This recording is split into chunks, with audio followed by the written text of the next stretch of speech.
Hello, everyone, and thank you for coming. I know Wednesday, the middle of the week, it's been a really big week for everyone, so I really appreciate you guys coming out. We are going to review your big assignment of Theme 2, Week 3, which is the Secondary Source Analysis Worksheet. Oh, awesome that you can hear me much better this week. Great. So we are going to work on the Secondary Source Analysis Worksheet tonight. And like last week, if you have any questions, if you can kind of hold them to the end because it's hard for me to pay attention to the chat box at the same time. Or you can write them in the chat box, but I might not answer it until the very end if that works. Everyone ready to get started? Awesome. Okay, so theme 2 is investigating history. And your big assignment for this week is a secondary source analysis worksheet. So I wanted to go over it with you guys. The goals of the secondary source analysis worksheet is to teach all of you to identify specific information to determine whether the source is going to be useful for your project.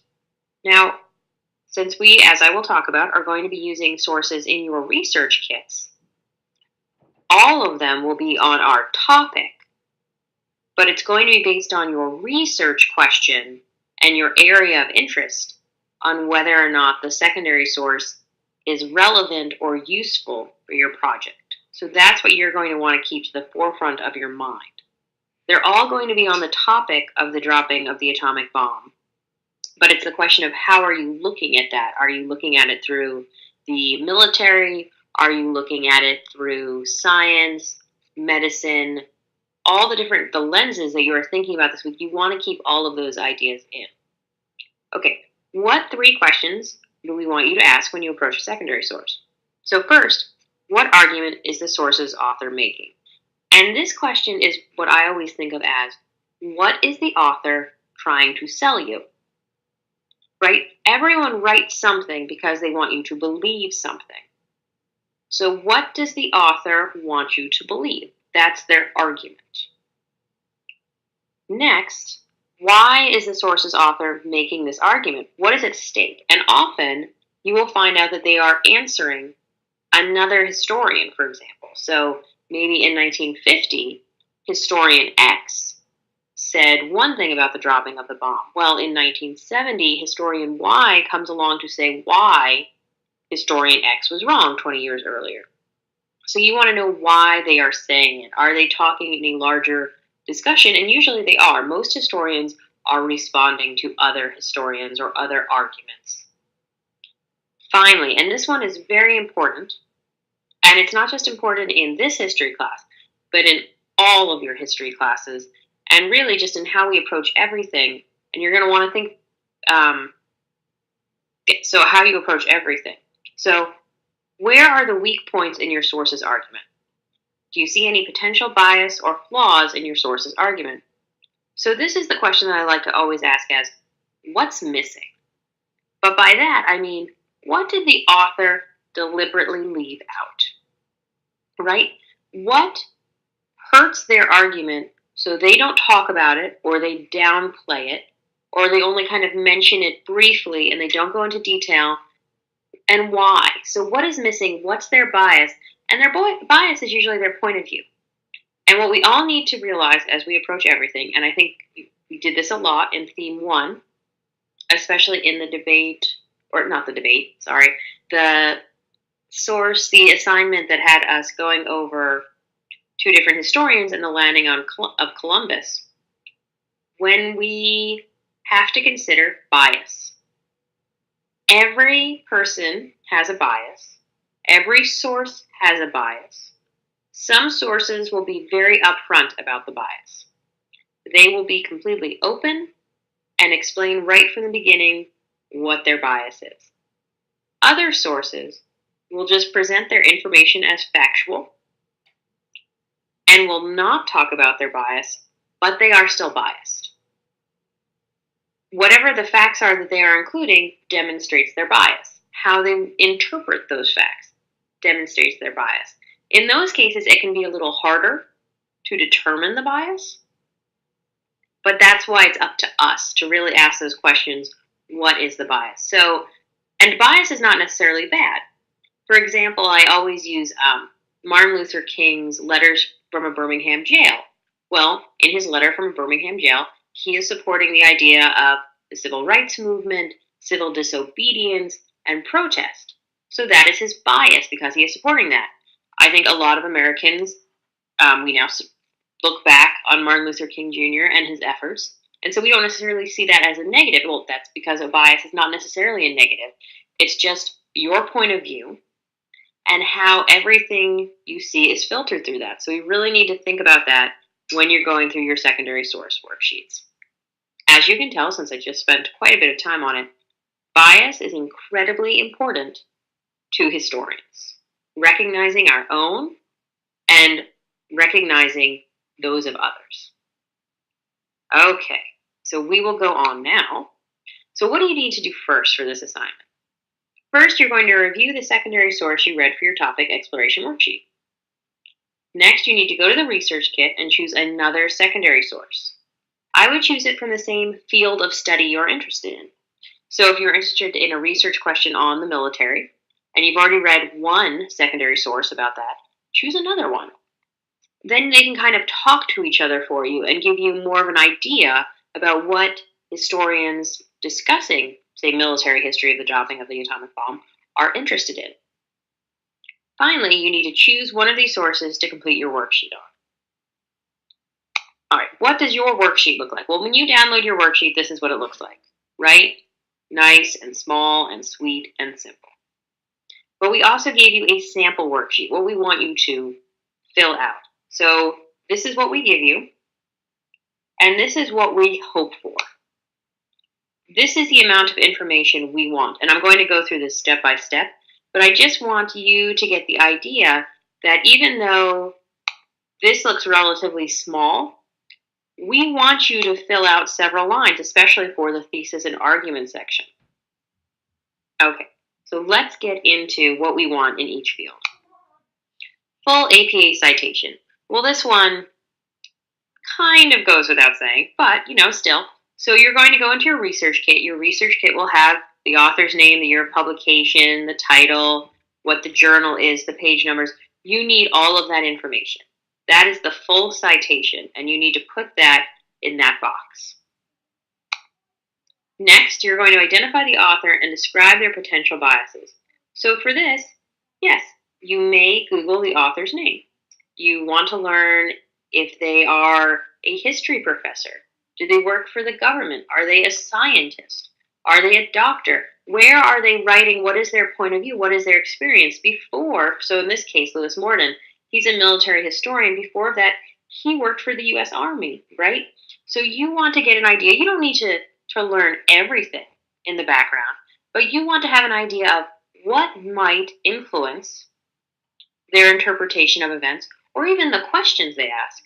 Since Lewis Morden was a former member of the Army, he's obviously writing about military history. Is that going to have him therefore only ask questions that pertain to the military? Whereas a medical doctor looking at the exact same piece of evidence might ask very different questions. And so that's what we want. We just want a little bit of the background and why you think that might influence the way that person views the subject matter. Now, it ends with that they might be biased in case of the military, but it doesn't seem to be that case. I don't think you necessarily need to include here whether or not the person seems biased, because there will be another section where we ask you to explain whether or not this source is reliable. And that's where you can say, although this person has experience with the military, overall their source is reliable because they also have many qualifications and have spent a long time working and studying. Okay, so that is the author and the potential biases. So this is where we're going to ask you to literally Google the author and try to see where they worked and who they were and what they are known for. Okay, identify the thesis and the arguments. This is, again, what they are trying to sell you. So what are the key points that the author is making that they want you to believe by the time you finish reading the article? As you can see here, there are 3 paragraphs several sentences explaining it. And it should be an in-depth explanation, right? These articles are not necessarily short, so you should be able to get at least 8 to 10 sentence descriptions out of what they are trying to make you believe. It doesn't have to go into a lot of detail. We don't need every single fact. Just, again, what they want you to believe, what their argument is, what they're trying to sell us. What primary sources did the source rely on? This is their evidence. So as they go through, they will say, as per the reports by this doctor. Well, that's their evidence. Or, according to letters written by, that's their evidence. In President Truman's journal, that's their evidence. In the telegram received by, that's their evidence. Now, some people are going to use a lot of evidence. For example, here, Dr. Morton used many different pieces of evidence. Other people might rely only on a certain type of evidence, say x-rays or skin grafts following the dropping of the bomb. All newsreels, if they're just interested in how this information was disseminated to the public. But you want to look at what is the primary source material, what is their evidence for this argument. When they're saying Truman felt this way about the dropping of the bomb, based on what? What are they using? Is it a letter by Truman? Is it a conversation he had with someone else that they wrote down later? What is their evidence? Here's where, again, I said that we could answer whether or not the bias is too much. And again, if we have a source in your research kit, you can probably think right from the beginning that even though it is biased, because all sources are biased, it is also reliable, because we are not trying to trick you. We're not going to give you a source that we're later going to laugh and say, ha ha ha, that wasn't a good source. No, they are all good sources, but we want you to explain why. So for Dr. Morton, you could say he seems to be very knowledgeable about the military because he served in various capacities, which gives him both an insider's view as well as having researched. All of these ideas can help explain to us that you understand why, though someone is biased, they are still qualified to discuss the topic they are discussing. And again, this is not a gotcha question. All of the sources in the research kit will be qualified. We just want to understand that you understand what makes a source qualified. So how does the source relate to your project topic? How does it add to what you already know about the topic? And this is just, what did you learn? Right? Just a few sentences explaining, after having read this source, I learned. And here it's the decision to use the atomic bomb is central to the study of the end of World War II. So maybe that's not something you had realized before, how many people do discuss the dropping of the atomic bomb and whether or not it helped end the war. So that's a big argument. So that might be something that you hadn't realized. So just a few things you hadn't realized or hadn't known before you read the article. And this, again, doesn't have to be too in-depth, but it's just an idea of what is your takeaway of what is most important. Okay, so here we are. You have filled out your worksheet. So you want to make sure that you included the full citation. You explain the bias. You explain the argument. You explain the evidence. You explain why the source is reliable. And you explain what you learned about your topic from reading the source, right? We've covered it all. We are good. It is full. So what now? Well, that's all done. Go and check the rubric. There is a link right under 341 to get you right to the rubric, but I did copy and paste it here, so if you're watching this later, or I'll post the PowerPoint in the learning community. If you are using that, you will have this rubric, and it can kind of go through that this is what your instructors are using to grade your exams. Not your exams, your assignments, sorry. I hope all of you are looking at the feedback from your instructors, because this is what we use, and you're all comfortable in finding the feedback, because this will help you improve and fix work as we move through the term. So make sure you're checking the feedback. We spend a lot of time on the feedback. I know that it's literally hours every week that is spent in feedback. So you really want to make sure that you go and look at it to help for yourself. And also because if you have a question about, well, why did I not score as highly? It's in the feedback. So check there first. And then if you don't understand the feedback, definitely bring it to the instructor. So Now that you've double-checked your spelling, your grammar, and your sentence structure, you click on 341 under Theme 2 and submit your work, and then you head off. Carlene, I am your professor. Okay, all right, guys. That is my overview of your secondary source analysis. So let's get into it. What questions do you have, either about this topic or other questions about the term so far? Did this explain what you're supposed to do this week, what we have expectations for you?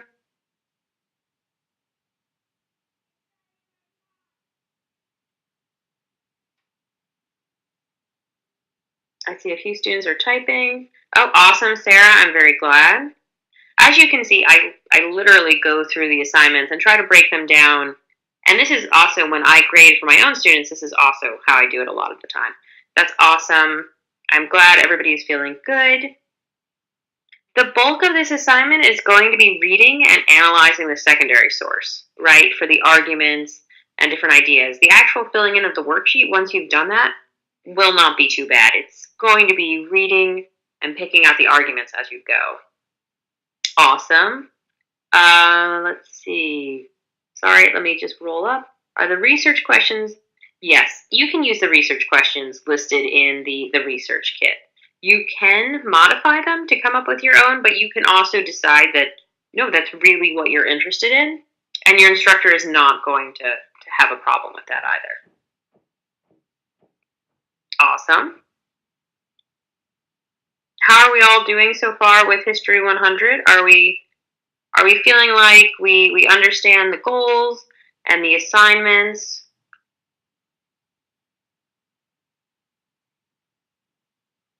Oh, thank you for explaining how to find the feedback. You will all get there. Historians are not made overnight. Some of us were in school for many, many years before this all started to make sense to us, me. But yes, we will all get there.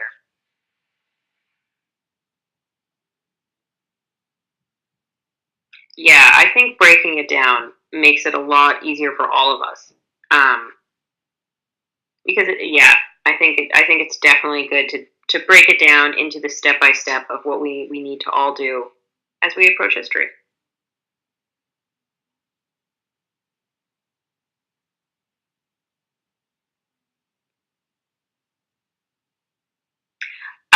Yes, so I am going to try and make sure that we do these each Wednesday.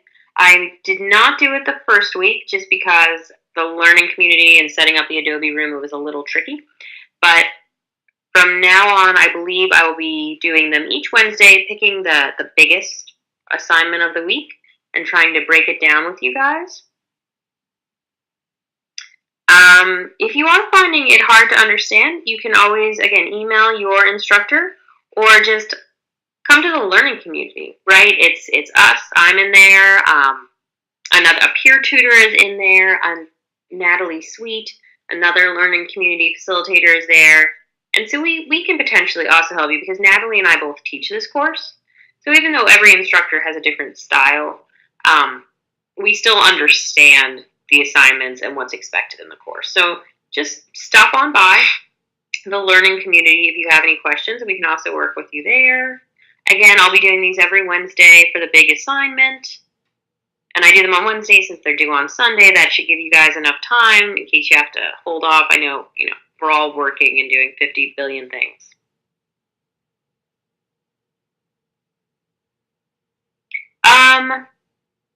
So you didn't have to respond to a classmate on the discussion board, I believe, by today. But we did want you to post it.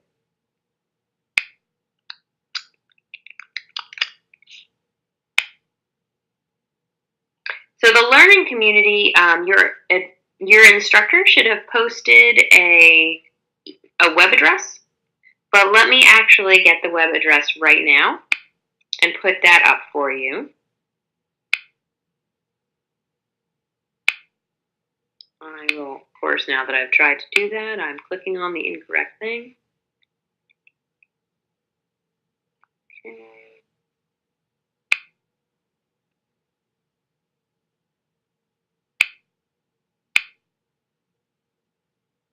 All right, where? There we go.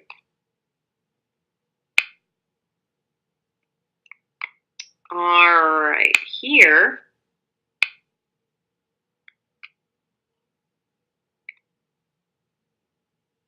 That is the web address. I just put that in the window. All right, good in that area. Wow. You are an excellent peer tutor right now. This is very helpful. The 20th and the discussion is due by 11:59. Right.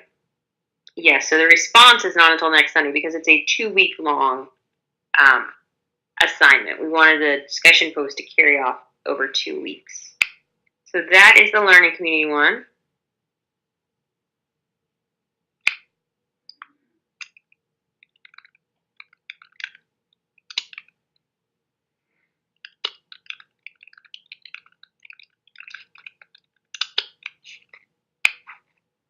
So good, I'm glad. As you are going through choosing everything, if you have any questions, make sure that you do. If you can reach out to your instructor at any time.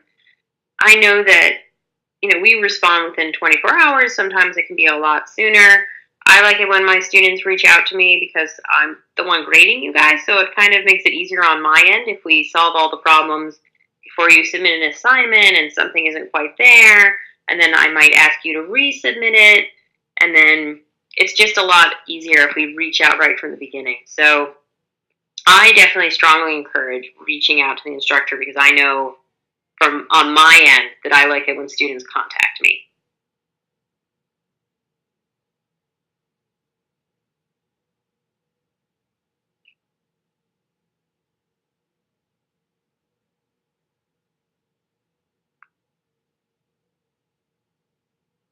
That is great. That's awesome. Yeah, no, I think we, your instructors, we obviously A, want you guys to do well, but B, if we can work out any issues over the course of the week, then it's just easier for all of us involved. That's awesome. This is really good news, guys. I'm very glad. You might need to ask your instructor. I have at times suggested that students revise, especially if it's a big part of the course, because I want to make sure we're on the right track. And then different instructors have different rules, different ideas. But I would email your instructor and just see what they think about that. Cool. Yes, I know him.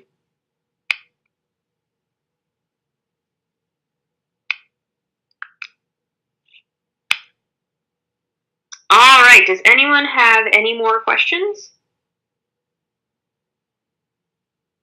I'm going to put up the PowerPoint in the learning community tonight, and then I am going to hopefully get the webinar, the recorded webinar, up by tomorrow night. It should be up by tomorrow night. I will hopefully get it up by tomorrow morning, but definitely tomorrow night. Awesome.